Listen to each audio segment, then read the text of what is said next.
What if you could fly across the country in less than 3 hours, and nobody on the ground even noticed you passed overhead? Sounds impossible, right? For decades, every attempt at supersonic travel has been crushed by one thing: the deafening boom that rattles windows and terrifies entire neighborhoods. Hidden in the desert right now, NASA is testing an aircraft so strange that its nose stretches a surprisingly 11 meters, which is 33% its entire length. This secret project is promising to break the sound barrier in a way no one thought possible. Today, we're pulling back the curtain on the jet that could rewrite the future of air travel. Let's explore how America built the world's most advanced jet, the X-59 aircraft. Supersonic flight isn't new, but it has always been plagued by one problem that remains unsolved since the tragic retirement of the Concorde. Currently, NASA's engineers are working on developing a highly advanced jet that will break the sound barrier without producing a sonic boom. But let's take a throwback into history and see how supersonic aircraft were first created. The year is 1947, and the world had just started recovering from the aftermath of World War II. Chuck Yeager, who was a United States Air Force officer and a war veteran, smashed through the sound barrier and proved humans could fly faster than the speed of sound. His discovery was classified as one of the 2 most significant advances in aviation at that time. However, the celebration of such a groundbreaking achievement was short-lived. It turned out that every time a supersonic jet tore through the sky, it left behind a rolling shockwave so violent it shattered glass, scared livestock, and sent communities into outrage. With the passage of time, the controversies gradually faded away. Then came a new aircraft in the 1970s, meant to revolutionize air travel. During this era, engineers created the Concorde, a sleek, delta-winged aircraft that would fly at twice the speed of sound. This new invention was supposed to be a futuristic aircraft at that time. It was a supersonic plane designed like a flying bullet that could cross the Atlantic Ocean in 3.5 hours. The Concorde's cabin offered its passengers a luxurious onboard experience, but for the people under its flight path, a nightmare. Windows rattled, buildings shook, and even chickens stopped laying eggs. That backlash forced governments to ban supersonic flights over land, locking Concorde into only ocean routes. And then, tragedy struck.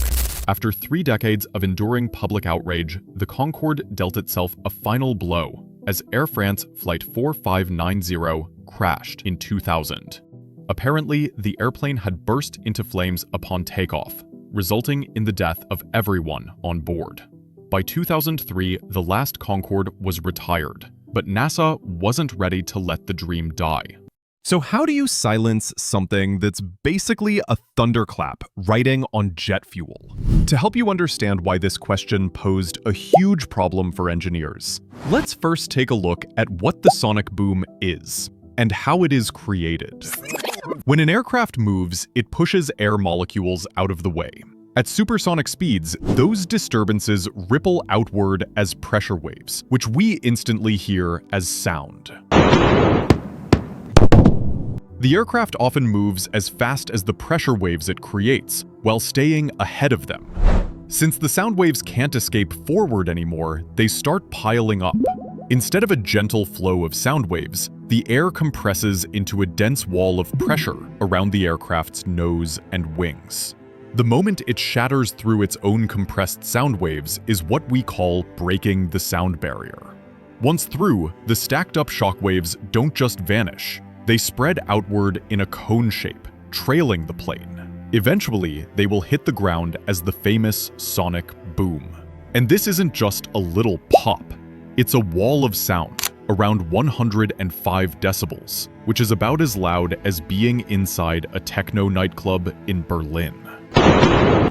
For 50 years, it seemed like the boom was untamable, until now. The X-59, with its revolutionary quiet supersonic technology, is about to prove what many once thought impossible: flying faster than sound, while making a noise no louder than a car door closing. That's a drop from 105 decibels to just 75. To make this possible, engineers had to rethink everything about aircraft design.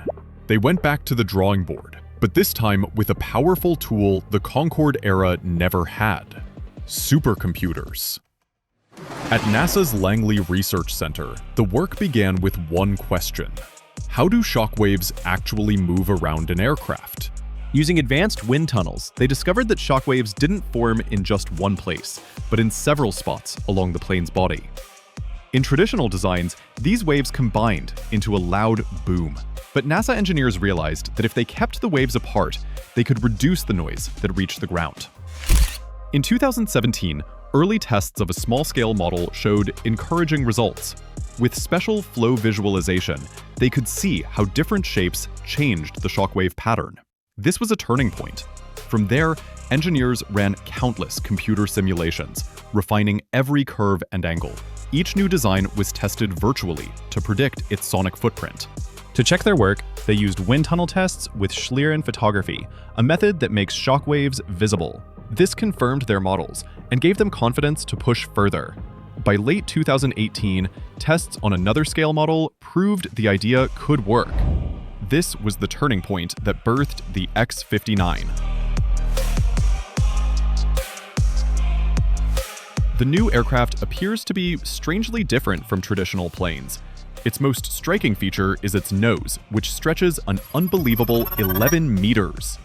Apparently, the sleek, spike-like nose slices air so smoothly that the shockwaves spread out into smaller ripples instead of merging into one explosive boom. Interestingly, the engine of the new aircraft isn't placed under the wings like every commercial jet you've ever seen. Instead, the X-59's single power plant is tucked on top of the fuselage. This approach was adopted to shield the ground from extra shockwaves and keep the sound footprint as small as possible. This jet has no front windows. Pilots can't see what's ahead of them at all. Instead, NASA built a futuristic external vision system comprising a set of ultra-high-definition cameras feeding a massive screen inside the cockpit. Basically, pilots are flying this jet through a digital windshield. Now here's the part most people miss. This design wouldn't even exist without raw computing power. Designing the jet was one thing. Proving it can actually work? That's the brutal part. Before the X-59 even touches the sky, NASA is pushing it through a gauntlet of tests. First, they took an engine from a retired F-18 Hornet and rebuilt it to fit their purpose. They then shoved it into this futuristic airframe. Afterward, engineers fired up the aircraft in an attempt to test its engine for the first time in late 2024. That alone was a massive milestone. Then came the low-speed taxi tests. And for the first time, the X-59 rolled down the runway under its own power in July 2025.